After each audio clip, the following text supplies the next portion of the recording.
It is the morning after the night before. All the pomp and ceremony is long gone, and I'm sure a lot of Lions fans today in Dublin have a sore head. But for Andy Farrell and the squad as they depart to Australia, there will be plenty to think about after Argentina left the Aviva Stadium with a famous 28 points to 24 win. I'm Will Slattery. Welcome to the Indo Sport Podcast. And I'm joined this morning for our debrief by Rory O'Connor and Tracey, who were in the Aviva Stadium last night. But first, a reminder that our rugby coverage on Indo Sport is brought to you by Energia. Energia sponsors rugby in Ireland at all levels, at grassroots with the Energia AIL, and as the official energy partner to Leinster, Connacht, and the Irish men's and women's teams. The Energia Rugby for All initiative supports inclusion, welcoming everyone of all abilities to participate in the game. To learn more about Energia's rugby partnerships and find out about their exclusive home energy offer for rugby fans, you can visit energia.ie/rugby. Guys, thanks for joining me today. Least of all that we tried and failed to get off the ground in the Aviva Stadium last night. Some technical difficulties, meaning that we had to reconvene bright and early, Rud and Cian, for another chat. But I feel like a bit of extra time to marinate on our ideas, potentially could lead to a more fruitful and robust discussion. So that will be the party line. And please, no one ever asked me about what went wrong last night. It's too traumatic and painful to relive. Rod, we were standing on the street waiting for my pregnant wife to pick us up at about 1 o'clock in the morning, and we were in despair. Yeah, I don't know how we're still talking to each other, to be honest. I don't know who had a worse night, us or the Lions, but we're here. We are. Super Rugby final on. We're moving on. We could do a watch along to that, but no, let's focus on what happened last night and maybe what didn't happen as well. Yeah, Rud. So what's your reflection now? 12 hours later, it was an amazing occasion that is obvious to anyone who maybe tuned in on TV or was lucky enough to go or was even walking around Dublin city centre yesterday evening or before the game. It was just a sea of red. So much color, so many people wearing the merchandise. I'd say the pop-up superstore beside Stephen's Green were probably making money hand over fist. The game was an absolute cracker. Just from that point of view, end to end, Argentina really brought it from the off. But from a Lions perspective, from Andy Farrell's perspective, how will he be feeling now as he boards that long haul flight? Well, I've just been writing up his quotes from last night, and he definitely never didn't sugarcoat it at the time, but even reading it in the cold light of day, he's pretty scathing about his team. And when we watched the kind of tour documentary that they put out last Wednesday or Thursday, we saw the kind of big cuddly Faz, the environment builder. He was asking players, talk about a player who surprised you or you've grown to admire since you've met them on the Lions, and he's talking about crying and Finlay Bealham, and I read Cian's piece yesterday about with Finlay Bealham about that experience and how special the Lions is, and that's all we've been hearing since he named the squad. And I think from the moment they set foot in the dressing room, maybe even at halftime, but definitely at full time, the players who didn't know him already, and there's a fair few, probably saw a different side of Andy Farrell. I did a piece with Dave Kilcoyne last week, and he talked about how he loves Farrell, but he said he's ruthless. And when you trust him and you don't mind him being ruthless because you know how much he puts into it and how much he gives to it as well, and how good he is. And I think that there might be a few of those kind of English, Welsh, and Scottish players who haven't encountered him before, who are maybe taken aback by how cutting he was, because he had loads of reasons to reach for excuses, and he didn't take any of them. He was absolutely unforgiving in the way he talked about the team's performance last night. And when you look at the statistics from the game, which again we've luxury of doing, having slept on it a little bit, like they had 16 visits to the Argentina 22 last night, and got so little out of it. 60% possession, 72% territory.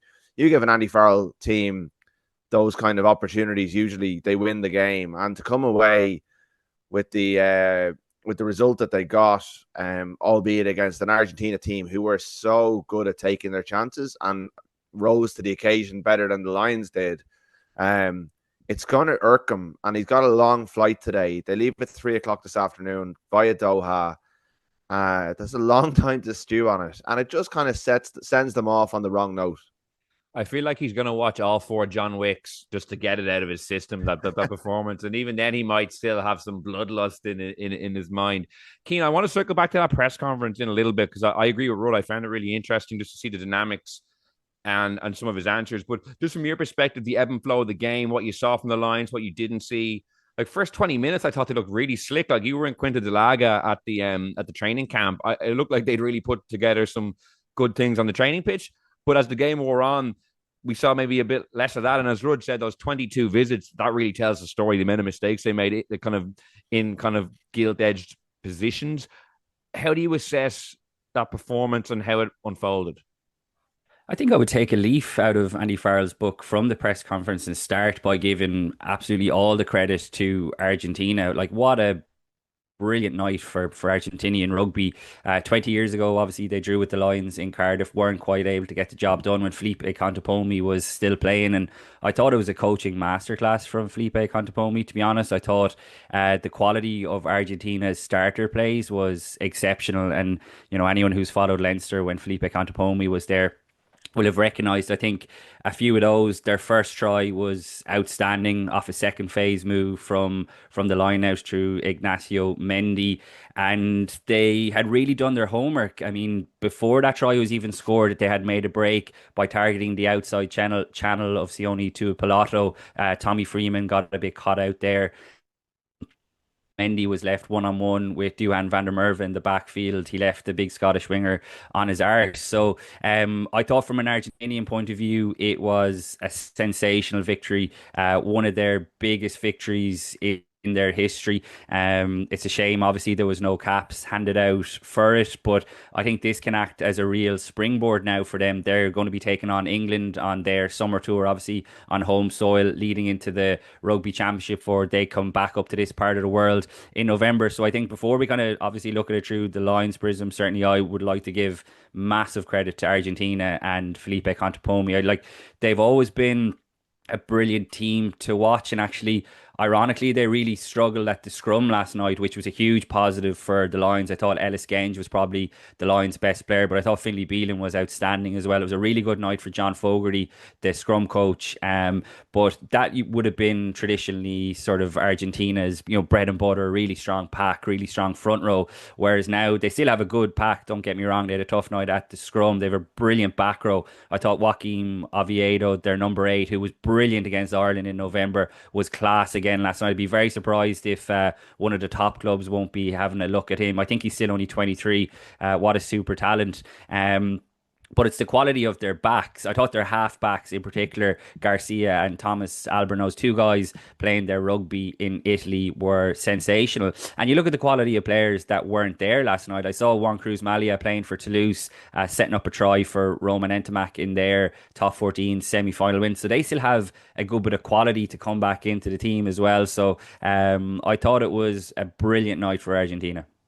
Yeah, and it caps off a great 12 months for Felipe Contepomi in the job. They've beaten France, New Zealand, South Africa, Australia, and now the Lions. And as you say, England to come. Obviously, England missing some Lions players, but if they can get that bit of consistency, because I feel like they've been great at taking scalps. Even Michael Cheika, at the back end of his tenure, like they went to New Zealand, they won there as well, and got to a World Cup semi-final. But that bit of consistency is what maybe sometimes causes, or the lack of it causes us to overlook them. Or certainly me, to be fair, I probably wouldn't have mapped them to coming and playing quite as well. Rod, so what are some of the, I suppose, talking points then coming out of this? Like you have a collection of players who were kept on ice for the first game, the Leinster players, the Bat players, Ollie Chesham of Leicester. And Andy Farrell mentioned in the build-up to the Argentina game that those guys were behind the 8 ball because obviously they didn't get the first crack at it.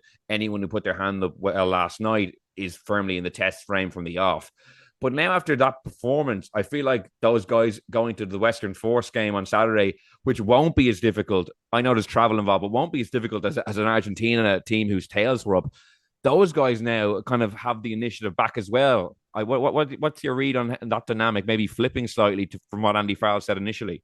Oh yeah, absolutely. Like, I'm sure that they weren't looking for, like they need to go out and earn the jersey themselves, but they would have shifted fairly comfortably up in the stands last night. Those players who, Andy Farrell had said they were behind the 8 ball, and I was at a media event in UCD yesterday. They did a kind of training session with a load of kids, and a couple of the players were brought over to talk to us, and they spoke about playing catch up a little bit and how that trip to Portugal had kind of broken down some of the barriers that are there between the four nations. And they're obviously, I'm not sure they're using a new calling. I think the system is the same, but there might be new names on the call. So there's stuff to learn in terms of terminology and a bit of catching up to do in all of that for the players who came in late. But I do think for the Irish players in particular, you have a degree of comfort in the fact that Andy Farrell knows you, he trusts you, he's picked you for big games for Ireland before, you've been through it before with them, and you know what he wants and expects from you. And like, they walk into what, I don't know when they'll meet for the first time.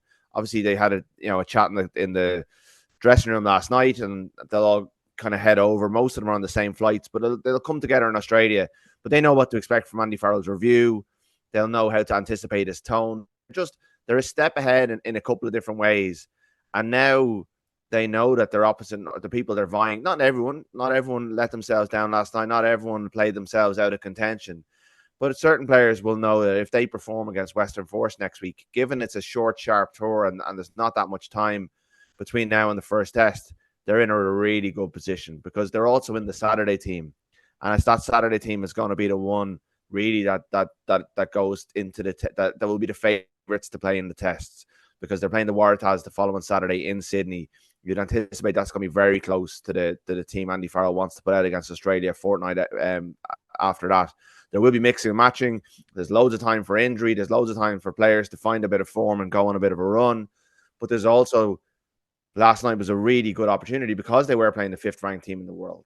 And if you put down a marker there, that's going to carry way more weight and more currency in Andy Farrell's mind than a game against a combined New Zealand-Australia team, or say an understrength Brumbies who don't have their Wallabies. Once you get over there and the tests get closer, the value of those warm-up games is diminished slightly. I'd say Finn Russell will be looking forward to playing for Leinster, and getting alongside all these players he's been playing against and see what that's like. But across there were players who did well last night, but not enough of them, I think, that they'll be happy going on the plane today. Yeah, like of the guys who did well, Cian mentioned him already. I thought Ellis Genge was probably the linesman of the match. I'm not sure who actually got it in the end. Finn Smith, I thought picked up where he left off from that Maybank holiday weekend. I thought he looked really sharp. The Finn versus Finn battle, I think, will be one of the intriguing subplots to look forward to, Cian. But I think two guys who, in my mind, reputations were massively enhanced last night by not playing were two Irish guys, and Jack Conan and Gary Ringrose. Like, the back row balance when the squad was named, I thought it looked a little off. You only have one real out-and-out number 8 who plays there week in, week out, in Jack Conan. Obviously, Ben Earl plays there for Saracens, but Tom Willis plays there a lot as well, and he's kind of a smaller guy. And then Tom Curry obviously played 6 last night and has done a lot for England, but I think his best position is probably 7, played a lot of his career at 7. So last night there were 3 7s on the pitch, and I think it showed. I think the Argentine back row looked a lot better balanced, and I think they got the benefit of that. And then if you look in the centres, Bundy Aki and Sione Tuipulotu, we were all very excited to see how they would dovetail well. The Southern Hemisphere partnership, as Joe Schmidt coined them in the build-up, again, didn't really click. I feel a bit for Tuipulotu. He's played in Dublin twice in the last 2 weeks in 2 big games and has had to play 13 to accommodate other players, and just hasn't really gone well for him. So I feel like Gary Ringrose might be looking at that and thinking they need a good 13. Hugh Jones is carrying an injury. And likewise, Jack Conan will be looking at that thinking, that back row, I feel like I'm one good performance away this Saturday against the Western Force to really, as Rudd said, knocking my way into that Saturday team. Yeah, I think on the man of the match, I think I'm open to correction. It was Thomas Albornoz, the Argentine out half, who was, like I mentioned earlier, absolutely sensational. Thought he was brilliant, and his try was brilliant on the stroke of half time to give them a 21-10 half-time lead. But I agree with you, Will. I think Andy Farrell used the word, I know he used the word clunky to describe his performance. It was a bit like Andy Farrell bingo, because we've heard him use that word to describe Ireland performances many times over the last couple of years, and one in particular stands out to me. Was it 3 or 4 years ago in Rome, when Bundy Aki and Stuart McCloskey played in the same Ireland midfield, and it just didn't really work because they were 2-12s, and I thought there was shades of that last with Bundy Aki and Sione Tuipulotu, 2 outstanding players, but 2 outstanding 12s really. I don't think Bundy would work that well in the 13 channel as well. So I think when Farrell used the word clunky, it could be used to describe the 2 centres. I think they would have needed to shoot the lights out, I think, to really propel them in terms of being a possible centre partnership for the Test series. Because I think you're right, Will. I think both Gary Ringrose and Hugh Jones, being more natural 13s, offer you a better balance, particularly when you think they're going to come up against a guy like Len Ikitau, who's been class for the Wallabies for the last while. It was interesting. Hugh Jones obviously has had an Achilles injury, but he was doing the warm up last night. But he actually seemed to pull out before the end of it. I don't know if that was part of the plan. Maybe they're just monitoring it, but he definitely didn't finish the sort of in that Finn Russell, Josh van der Fleer, Jack Conan we're doing. On the back row, I agree with you as well. Look, I would have thought from a long way out, as soon as Andy Farrell picked the squad and Caelan Doris was ruled out through injury, and I suppose with how well Jack Conan has been playing, I think he's nailed on to be the starting Test 8, to be honest, because like you said, Will, he is the only natural out-and-out 8, and he's been playing brilliant for Leinster. He was great in the URC final last week. Jack Morgan, he had a couple of good turnovers, a couple of nice moments, but I didn't think it was the type of performance that was a real statement that he probably needs realistically if he wants to get into the Test reckoning. He was a guy who I was really keen to see how he'd go within a strong pack, a strong back row, and it was that. But I think at times he didn't quite impose himself on the game. I think the way he would have looked to have done. So I think in that regard, it was definitely a good night for Josh van der Fleer. When you were naming the two players, I actually thought, Will, you were the two Ireland players who would have been a good night for in terms of van der Fleer and Ringrose. I thought you were going to mention James Lowe actually, because I think it was a very good night for James Lowe. Sorry, probably the best night of all the players. Yeah, and again, I think I think Duhan van der Merwe would have to do something special to dislodge James Lowe, purely because as well that Andy Farrell knows what Lowe is all about. And look, van der Merwe had a couple of nice moments, but that break that he made in the first half and didn't throw the inside pass to Alex Mitchell, who would have had a run in. It was a brilliant support line that all great scrum halves run. But James Lowe throws that pass. How many times have we seen it do it for Gibson Park? And Duhan van der Merwe, I don't know, there's an element of him being a one-trick pony, I think. He's very one-dimensional in terms he just wants to run over you. I know he threw a couple of offloads, but at that particular moment, he didn't really get his head up and scan the picture that was unfolding in front of him. And I think when you look at what Andy Farrell wants from his wingers, untidy, wasn't that the word that he used last year? He wants his wingers coming in off the wing, but he wants his wingers linking play as well. And I thought it was telling that Mac Hansen came on and got a run on that left wing as well. I do think the spot's going to be James Lowe's to lose, but it wasn't a great night at the office, I didn't think, for Duhan van der Merwe. Some of his aerial work for a guy so big, he's really not great in the air, is he? Some of his defence is pretty lapse as well. He got left for dead for the opening try. So I thought it was a tough night for the Scotland winger. Yeah, there's one or two players that I could see maybe Andy Farrell having a preconceived idea about, and he might be one. And then after a bad performance, I just don't see him getting back in the Test reckoning, really. And likewise, Finn Russell, we discussed this before, and you said that you didn't know if Russell might make the plane because you're like, is he an Andy Farrell kind of player? And I can see what you mean, even though I always thought he would just because of his body of work. But Finn Smith puts his best foot forward last night in a tough night for the rest of the team. If Finn Russell does that and have a good start, I could see Andy Farrell very quickly saying, Finn Smith is my guy. Like, at what stage do you think like those sort of decisions will be made?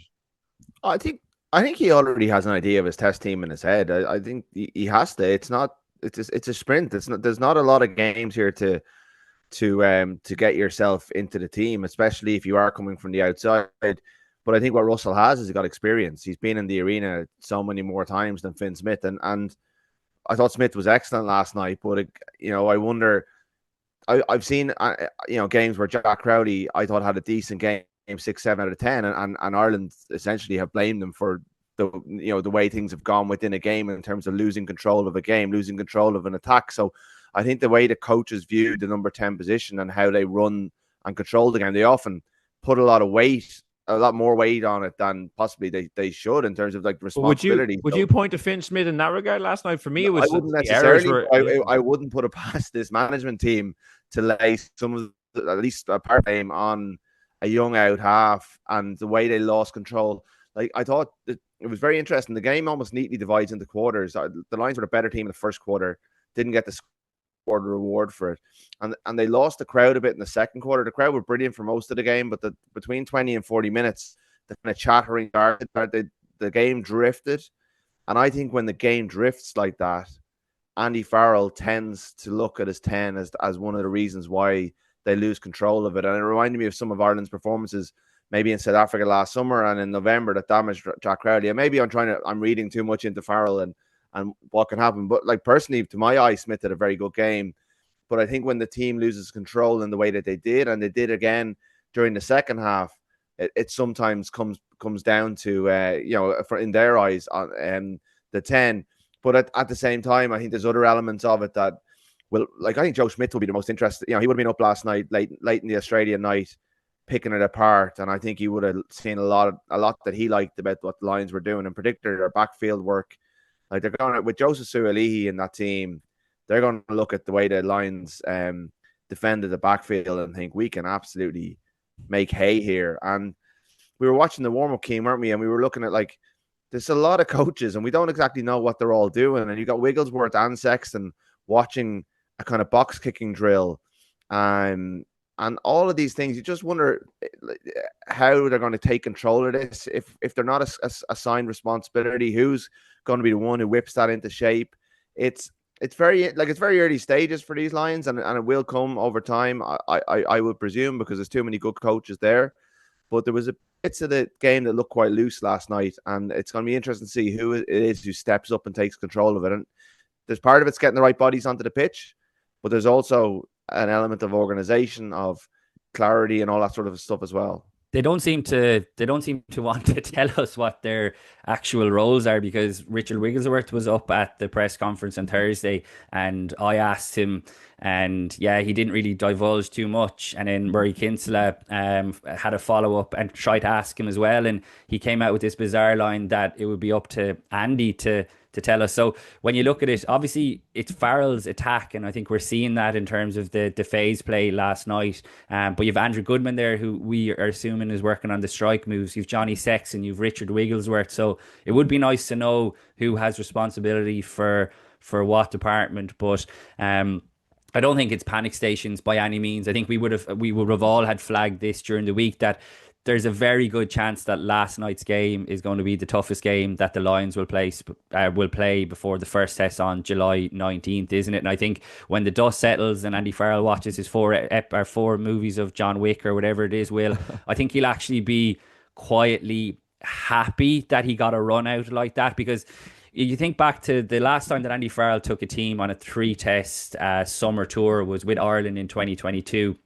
And he obviously added the 2 midweek Maori games to make it as tough as possible. Now, the Lions tour is obviously tough enough on paper in terms of backing up the number of games on tour. But I think when he was sitting down and drawing up potential opponents to play in Dublin before they left, I think Argentina would have been absolutely on top of the list, because he would have known how special it would have been for them and how good they'd be for all the reasons that we've outlined. So I think in that regard, the Lions will welcome the fact that they got a serious test, because like if they had played, was it Japan was the last game that the Lions played? If they had played Japan and they'd put 40, 50 points in Japan, what use would that have been in the long run? So I actually think it was a bit of a curse and a blessing in disguise at the same time that the Lions got such a good run out. Yeah, there's no doubt. The headline on the match report on the official Lions website is "No reason to panic for class of 2025," which has a bit of that Iraqi what was his name? I can't remember his name, but that kind of, nothing to see here, everything is fine. As it all I go to it's Michael Scott is where I go, just running around the office screaming at everyone to stay calm. Or the cartoon meme with the burning house and the dog just sitting. This is fine. Rud, one thing I want to throw at you, because I think you'll be on board with this. I want to circle back to the back row. I'm going to make a prediction. I think that Ryan Baird is going to feature in one of the Lions tests this summer. I think there'll be an injury, and I think he fits the mold in terms of back row balance of what this squad is missing. He's in form, and it's the kind of prediction that if I heard, like, say, an English podcast do it about an English player, I'd probably be rolling my eyes and say, would you give it a rest? But knowing Andy Farrell and knowing he's the coach, he knows the Irish players. Not that he's been Baird's biggest fan, like he's brought him in and dropped him fairly ruthlessly, but Baird showed a maturity in the last couple of weeks of the season that I think if there's an opportunity with an injury, I could see him going out there and almost being required if the kind of back row balance dictates it goes that way. I like the way you've hardened your line on this across the 4 podcasts that we've recorded since the game last night, because we were like floating the idea of Ryan Baird at like at 10 o'clock last night, and now he's in. He has the tour. I slept on it. I woke up and I was like, yes, I believe it. Like he's definitely the profile, but I don't see it happening based on the way he has kind of been in and out of their toss. I mean, if he hasn't been able to crack Ireland, it's very hard for him from the point he's at now to make it all the way into the test side. But we have seen, like, I think Ryan Jones in 2005, and there's a few different example of players who've been called up late and arrive in form. Simon Easterby, there's an example there as well. Yeah, no, there is examples, and there will be injuries, but he needs a couple of things to go his way. I don't see Andy Farrell, like he was asked in the press conference last night, and because he left himself open, will you bring a couple of extra players? And he kind of left it open again last night. He kind of said, yeah, we'll have a think about that. But I don't see him still a 38-man squad. I don't see Owen Farrell suddenly getting whipped from the Sky Studio and brought over straight away. Maybe someone like Jamie George, if they think they need a fourth hooker, maybe they add a scrum half because Gibson Park's not going to be around for the first week or two. Maybe they need a fullback to cover the Blair Kinghorn. They don't need a back row, but you're right, they haven't got a profile of a player like Baird. Ollie Chessum can do that job and has done it for England. I think the profile of Australia, they kind of go with a double. McWright's such a danger on the deck that they'll want to be very. I think that's why he's gone so heavy on the sevens. Part of that is just the caliber of 7 that he has available to him. And I don't think Curry was a disaster at 6 last night. I just it didn't quite nail it, but I don't think he was the issue. I think if you put Jack Conan into that back row, it works a lot better, because I'm like you. I'm not convinced about Earl. I think Baird, like, I've written and talked about Baird a lot over the last couple of years, and his form is excellent. But I think, 3 good games in the URC knockouts is not going to propel you into a Lions squad straight away unless a couple of things go his way. I'm not saying he couldn't do it. I'm not saying he couldn't deliver if he was called up, and I'd love to see it happen. I think what Ryan Baird needs to do is he needs to go to Georgia and dominate in that fixture and take ownership of the Ireland squad as one of the most experienced players on it, and then do the same against Portugal. And if something comes up, he gets that opportunity. But I can see where you're coming from with it. I just don't see it happening unless there is a very specific set of circumstances. Yeah, like I say, I'm not advocating that he gets called into the squad just tomorrow. I'm just saying that I could see a world where if a back row goes down, he's arguably one of the form back row who's not in the squad at the moment. He brings something very different to the back rows who are there. That's where I'm coming from. It's not like a cause celeb for me that I'm kind of just going a crusade to get him into the squad. I just actually think that the Lions could do it at 6. We were saying a Courtney Laws type 6. The man himself is still around, but Ewan Prody too kind of took him out of the selection reckoning. Well, I think it's a good wider point that's worth stretching out in terms of the makeup of the back 5 of the pack, because I think the line out was really poor last night. And look, you can definitely give allowances for the fact that, like, Ronan Kelleher, for example, only linked up with the squad this week. The rest of them have only been working together for 2 weeks. So you absolutely give allowances for the teething problems that you saw. But in terms of it being a strong sort of line out back row that played last night, I'm not sure if it is. Now, I think your point about who plays 6, because absolutely you could put Tom Curry at 7. Now, there's pretty good competition there. Josh van der Fleer, like we mentioned, Henry Pollock, who, wow, him on with all. I only picked up on it when I was watching it back last night, but the antics of him when he was coming off the bench was quite something, and then he got handed off by Thomas Albernas. Or were the antics just for people who might not have seen it? He was just kind of whooping and hollering on the bench. I think anyone who was watching it on TV would have picked it up. He was seriously amped up, and like, I have no problem with it. I think Henry Pollock is really good for the game. I think he's seriously, yeah, exactly, yeah. But getting handed off by Albernas was not a great look for a back row, particularly one who had only just come on the pitch. But just to go back to that number 6 slot, like, it could end up being Curry, but I wonder if they would look at, like you said, Rudd and Ollie Chessum there, would they look at Tyg Byrne, even though I think Tyg Byrne and Maro Itoje looked like a nailed on sort of test second row partnership, but Byrne obviously can play at 6 as well. So they do have options there if they want to have more of that Courtney Laws type figure, or whatever way you want to put it, because I do think the line out suffered last night with that back row. Yeah, like I thought even the way that Pollock came on and almost told he came on and told, kind of pointed at the Wales captain and said, "Jog on, mate. I've got this." And and it was interesting. Like, he's obviously quite an abrasive figure, and he's quite, he's got quite a new approach, and rugby's quite fusty, and I think Farrell likes a lot of what he offers. He even he kind of made one of those surging runs, like the one he made against Leinster, but unlike Leinster, Argentina chose to tackle him and managed to bring him down. So there were moments where he looked good, but even when Northampton are singing and dancing and everything's going well for him, he's a great player to have in your squad. But if things start going against the Lions, he's going to be a bit of a lightning rod. And I thought it was the one thing that was missed in the Leinster Northampton game was that Caelan Doris ran over Henry Pollock for his try, and he is only 20, and he has still got physical development, and he did get brushed aside by a professional 10 last night. And I'm not sure that if you want to be a line starting back row, if you can have that in your game. I think you gotta. So I think Pollock is going to be one of the most interesting parts of the tour, but I think everyone tipping him to be a starting 7, or a lot of people I thought were tipping him to be a starting 7 on the back of that Leinster performance. I think there's still a way to go on that, because the more established players maybe don't have his highlight reel, and they definitely don't have his strut and his attitude, but they probably have more complete games.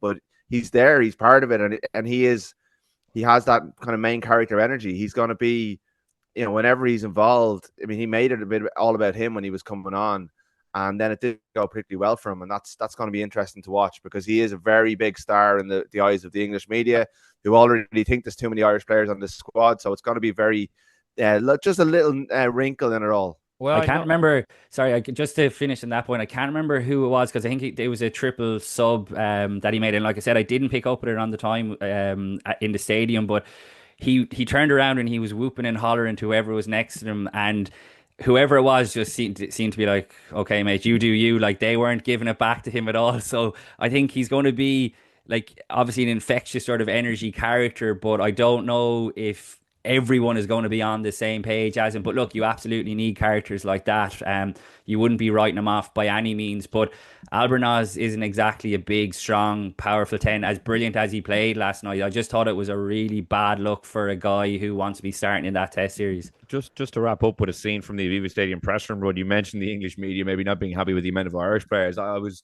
looking forward to a front row seat of the English media, seeing them in action, ravenously going after Andy Farrell. But maybe it was because there was 9 players in the English Test team. I don't think there was a question from the English press pack. Maybe one of the maybe 10 guys that were there. I thought they were going to be going full barrel, but I don't know whether they're keeping their powder dry for Australia. But it was a funny press conference. Like, it wasn't. Given the kind of the quotes Andy Farrell gave, you might think, reading them, that it was a real tete-a-tete, and Rudd was going after him and Keane was going after him and the English press were going after him. The questions were actually fairly conciliatory, and Andy Farrell was the one bringing the heat, I thought. I think the reputation is often a little bit overblown in some ways. Look, I think there's boring things like deadlines and stuff. Like an 8:00 game on a Friday night is not great for anyone's deadline, and so maybe there was a sense that this is too late for what we need, so we'll leave it to the broadcasters. It was kind of a quite subdued press conference afterwards, and obviously people are also filing on deadline. There's a lot going on, and often we'll say with Ireland we would have a separate bit of access to Andy Farrell, but that wasn't available last night. But I kind of think people are still getting used to the dynamics of a Lions press conference. And one of the things that happens is that TalkSport, the rights holder, get the first 7 or 8 questions, and he kind of set the tone. So that and Andrew McKenna, their guy, he did offer him a couple of outs, and he didn't take them. He was almost the harshest person that in the room on his own team.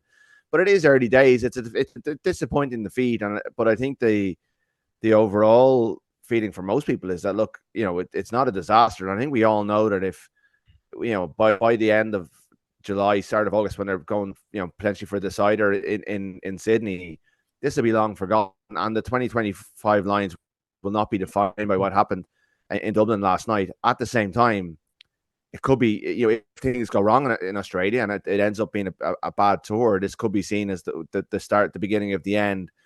But as Cian said, if they get it all right and they end up winning a series, they'll look back on playing the world's number 5 team on the eve of their departure as this kind of character building exercise that taught them a lot about themselves, taught them a lot about what it means to be a Lion. They would have, for all of the disappointment, there was still the emotion of running out a lot, there's players who were there in 2021 who didn't play in front of a fan, apart from that Scotland game, the game up in Scotland against Japan, which was still only, it was 15,000.